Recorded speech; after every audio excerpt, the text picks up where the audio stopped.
করি, কারণ পরিবারে কেউ অসুস্থ থাকলে সেটা কারোরই ভালো লাগে না।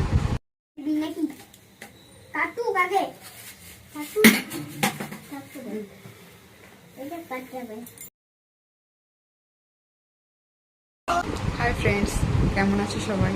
আশা করি ভালো আছো, আর আমিও ভালো আছি। তো আমি একটাই কথা বলতে চাই, আমি প্রত্যেক দিন তোমাদের সামনে lunch thali, dinner thali share করে থাকি ভিডিওটা।